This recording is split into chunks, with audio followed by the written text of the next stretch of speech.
Ustadz. Ini masih banyak sekali pertanyaan yang masuk ke panitia Ustadz. Ini saya bacakan kembali pertanyaan. Bagaimana sikap kita jika ternyata MUI mengeluarkan fatwa bahwa vaksin COVID-19 haram, sementara pemerintah mewajibkannya?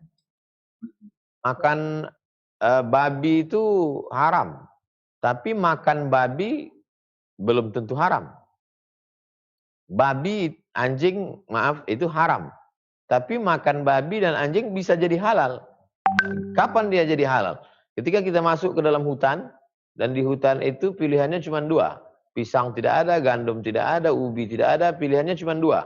Makan babi atau mati. Maka dalam Islam kita tidak disuruh pilih mati. Justru haram memilih mati. La tulqu biaidikum ila tahlukah. Tidak boleh kamu menjerumuskan dirimu ke dalam kebinasaan. Oleh sebab itu ada kaidah namanya akhafud dararain, memilih mudarat teringan ketika ada dua mudarat. Maka dalam hal itu makan babi lebih ringan daripada mati. Oleh sebab itu vaksin-vaksin yang lain pun sampai hari ini tidak ada fatwa halalnya karena ada unsur babi di dalamnya. Oleh sebab itu kenapa ketika orang mau berangkat haji dia tetap divaksin, maka fatwa MUI tentang vaksin haji, tentang vaksin yang lain itu pun sebenarnya adalah bukan halal vaksinnya, tapi boleh menggunakannya karena darurat. Begitu juga dalam kasus vaksin ini. Kalau memang ditemukan ada vaksin yang dipakai nanti di seluruh dunia, bukan vaksin yang dijual hanya karena kasus tertentu, maka jelas bahwa dia terbuat dari unsur babi, maka tidak ada yang menghalalkannya, sama seperti vaksin yang lain. Akan tetapi dibenarkan untuk dipakai karena pilihannya kita tidak boleh memilih mati. Demikian. Wallahu a'lam. Terima kasih Pak Ustadz. Pertanyaan dari Saudara Martinus Imansa. Izin bertanya Pak Ustadz, apakah memang ada pandemi corona ini dalam Al-Quran dan kapan berakhirnya pandemi ini? Terima kasih Ustadz. Suatu ketika Umar bin Khattab berada di sebuah lembah. Ada gunung, lalu ada tanah yang landai, lembah. Di lembah itu terjadi suatu wabah, penyakit. Lalu kemudian Umar bin Khattab mengajak pindah ke lembah yang satu lagi. Kata Umar bin Khattab, mari kita lembah. Sahabat yang lain mengatakan, ini takdir Allah, kenapa kita tidak terima saja? Kata Umar bin Khattab, kita pindah dari takdir yang tidak baik kepada takdir yang baik. Itu menunjukkan takdir ini ada pilihannya. Ada takdir mu'allaq, ada takdir mubram. Ada takdir yang bisa kita pilih. Maka Umar bin Khattab mengajarkan kita bagaimana memahami konsep takdir. Satu sisi, hadis ini menjelaskan bagaimana memahami konsep takdir, bahwa kita pindah dari takdir yang jelek kepada takdir yang buruk, dari takdir penyakit kepada takdir sehat. Lalu tapi kemudian di situ juga menjelaskan bahwa pada zaman sahabat Nabi sudah terjadi wabah. Lalu kemudian pada zaman tabi'in ada terjadi wabah. Hanya saja disebut wabah penyakit secara umum. Tidak disebut nama wabahnya COVID, tidak disebut wabahnya corona karena virus ini datang belakangan. Dan ini pun sebenarnya neo corona, pengembangan kelanjutan dari yang sebelum-sebelumnya. Oleh sebab itu secara umum ada terjadi wabah. Kalau tidak ada wabah takkan mungkin Nabi cerita tentang wabah. Idza waqa'tum bihi, kalau kamu berada di suatu negeri kamu kena wabah, maka jangan kamu keluar dari negeri itu. Dan Nabi bercerita tentang al-mat'unu syahid, orang yang kena wabah matinya mati syahid. Itu menunjukkan ada wabah pernah terjadi dan penangkalannya, caranya, langkah-langkahnya diajarkan oleh ajaran Islam. Satu sisi wabah ini juga menunjukkan kedatangan wabah COVID-19 menunjukkan bahwa Islam bukan hanya agama bercerita tentang bersuci, berwudu, cebok, tentang darah haid, darah nifas, darah wiladah, darah bisul, tapi juga bercerita tentang bagaimana Islam menceritakan bagaimana menangani wabah, termasuklah wabah COVID. Islam bercerita secara umum tentang wabah dan wabah COVID masuk ke dalamnya. Wallahu a'lam bishawab. Terima kasih Ustadz. Selanjutnya Ketua PNI Provinsi Jambi akan bertanya langsung kepada Pak Ustadz. Silakan Pak Umar. Terima kasih Pak Ustadz. Assalamualaikum warahmatullahi wabarakatuh. Waalaikumsalam warahmatullahi wabarakatuh. Ya Pak Ustadz, perkenalkan nama saya Umar Pak Ustadz yang barusan Bapak sebut tadi. Tapi tidak pakai bin Khattab. Pertama-tama terima kasih kami yang terhingga Pak Ustadz sudah meluangkan waktu untuk memberikan tausiah kepada kami, memberikan dorongan religius untuk kami, kawan-kawan kami yang di lapangan di garda terdepan, Pak Ustadz. Terima kasih kami untuk Pak Ustadz. Jadi gini Pak, pekerjaan kami ini setiap hari berhadapan dengan orang-orang yang sakit, pasien ataupun masyarakat. Nah, kemudian di ruangan COVID, bagaimana agar pekerjaan kami ini bernilai ibadah, Pak Ustadz? Bagaimana niatnya? Kalau sholat kita ada niat gitu, Pak Ustadz. Nah, jadi kalau pekerjaan ini, apa kita harus pasang niat gitu, Pak? Nah, bisa saja bekerja supaya dapat niat, kemudian bernilai ibadah. Dan ibadah ini tergolong apakah amal jariah atau bagaimana gitu, Pak Ustadz? Baik. Terima kasih, Pak Ustadz. Assalamualaikum warahmatullahi wabarakatuh. Waalaikumsalam warahmatullahi wabarakatuh. Saya berterima kasih kepada Persatuan Perawat Nasional Provinsi Jambi karena diberikan kesempatan, diberikan ruang untuk bisa berbicara secara umum. Dan ini tentu videonya di-share, kemudian ditonton, didengarkan, dipotong, di-cut, dibagikan kepada seluruh perawat nasional, tidak hanya di Jambi, tapi kepada seluruh perawat-perawat kita. Lalu kemudian yang kedua bahwa ibadah itu terbagi dua. Ada puasa, saya berniat puasa esok hari, ada sholat, saya berniat sholat. Sebetulnya niat itu letaknya di hati, tidak diucapkan di mulut. Tapi kemudian pengucapan di mulut itu hanya untuk menguatkan hati. Jadi kalau perawat, saudara-saudaraku perawat mau makin kuat hatinya, maka dia ucapkan, ya Allah, aku pagi setelah selesai sholat subuh, ya Allah, jadikanlah semua pekerjaanku, jerih payahku hari ini bernilai ibadah yang bisa aku bawa sebagai bekal menghadap Engkau nanti. Tapi andai tidak dia ucapkan di dalam hatinya, cukup. Tapi kadang kita merasa sama seperti doa kita, wa na'lamu ma tuwaswisu bihi nafsuh. Kami tahu apa yang berbisik-bisik dalam hatimu. Kalau Allah tahu apa yang berbisik dalam hati kita, kenapa waktu berdoa itu kita ucapkan? Sesungguhnya bukan Allah tidak tahu, hanya menguatkan hati kita saja. Gitu juga dengan saudara-saudara para perawat sekalian. Ketika dia bekerja, andai dia tidak ucapkan, sebenarnya Allah sudah tahu. Tapi untuk menguatkan diri dia, mental dia, ya Allah, aku mau berangkat, maka kuatkan aku, bangkitkan semangatku, bangkitkan imunku. Aku tidak hanya sekedar menghadapi orang saya. Beberapa kali ke rumah sakit. Dalam masa COVID-19 ini saya ke rumah sakit membawa membagi-bagi APD. Lalu kemudian ke rumah sakit juga menjenguk pasien. Saya pribadi tidak dapat membayangkan bagaimana pekerjaan saudara-saudari perawat. Sedangkan saya saja diberikan pakaian khusus beberapa menit saja memakainya, kita gerah. Kita belum lagi melihat di rumah sakit itu menghadapi orang-orang yang sakit, orang-orang yang sakit secara fisik, orang yang stres. Itu kalau mentalnya tidak 2 kali lipat dari orang biasa, luar biasa. Oleh sebab itu maka zikirnya mesti lebih kuat, sholat sunatnya mesti lebih banyak, sholawatnya mesti lebih banyak.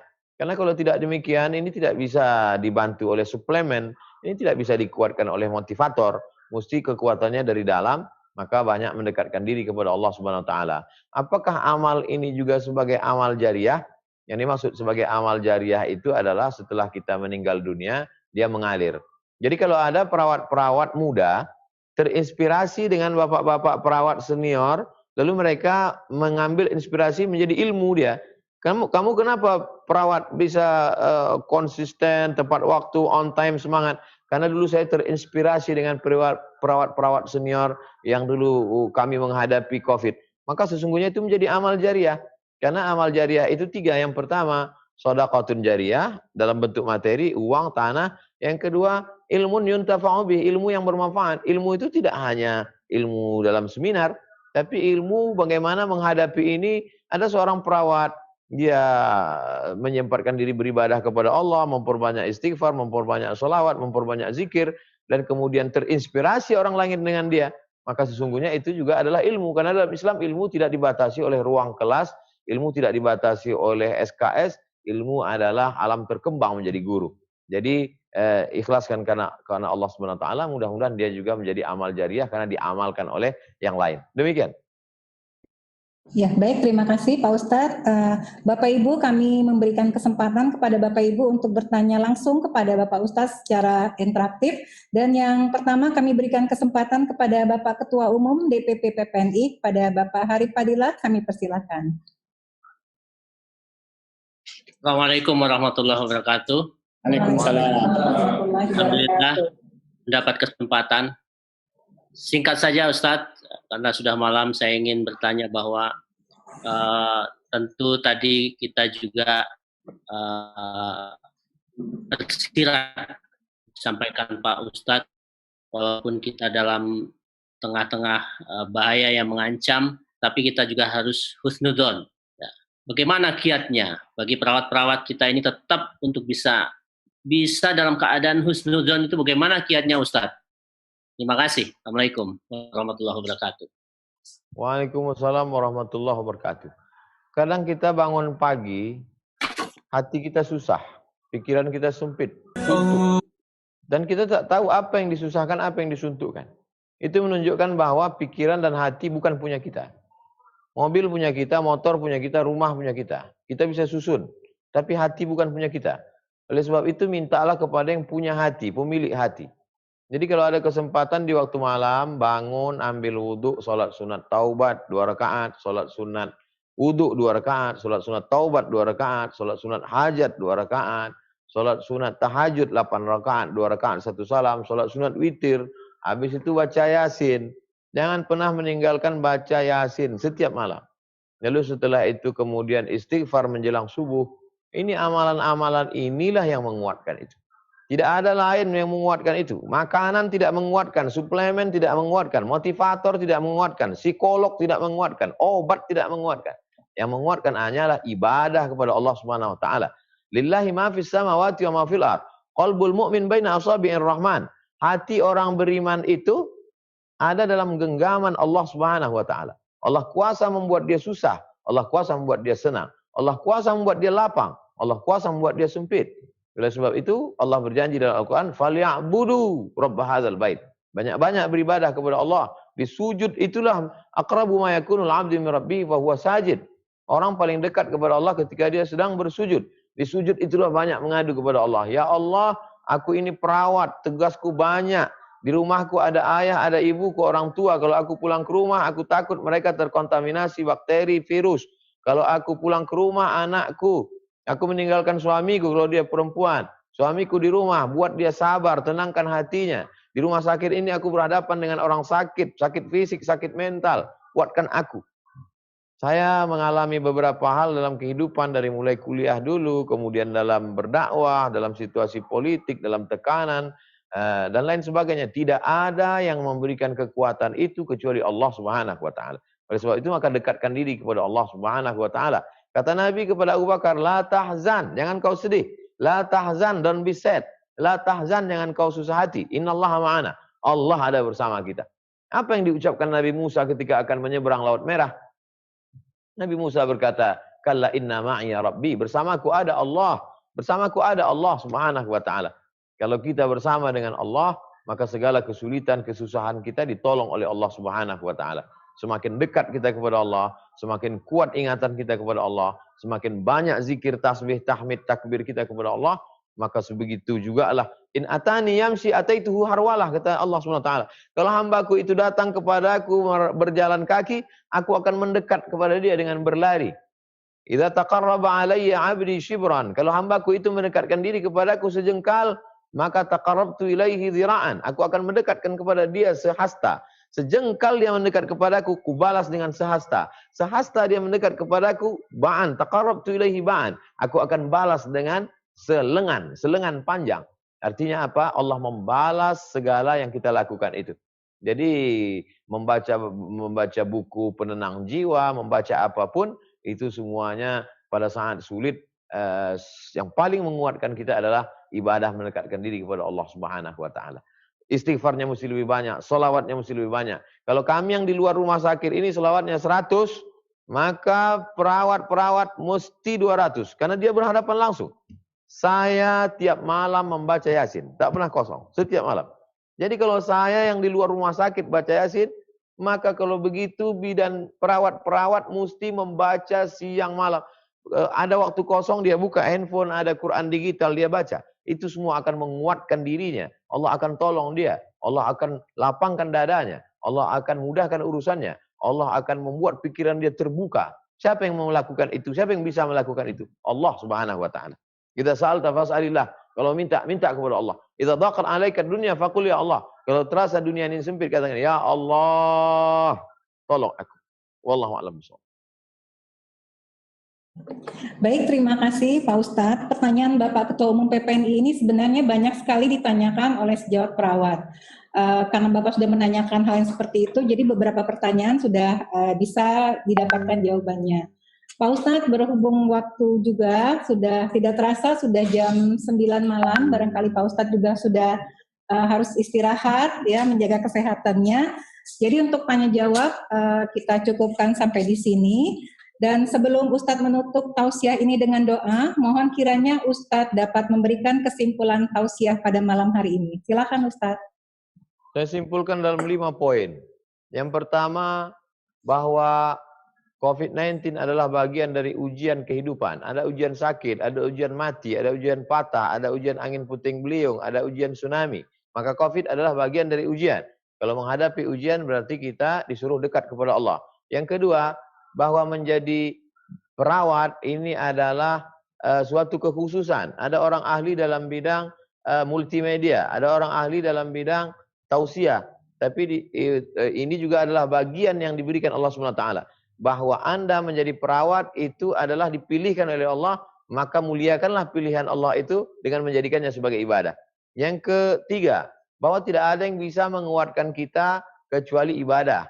Buku, motivator, suplemen tidak bisa menguatkan karena itu faktor ekstern. Yang bisa menguatkan hanya faktor intern dari dalam diri kita, jiwa kita. Bangunlah jiwanya, setelah itu barulah bangunlah badannya, spiritualnya.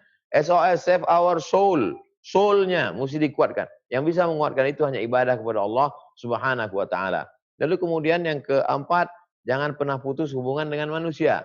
Walaupun tidak bisa jarak dekat, jarak jauh dengan menggunakan online dan lain sebagainya, karena berkontak. Termasuklah apa yang kita lakukan malam ini, kita sedang menjalin hubungan, walaupun kita tidak bertemu, tapi hati kita dipertemukan Allah.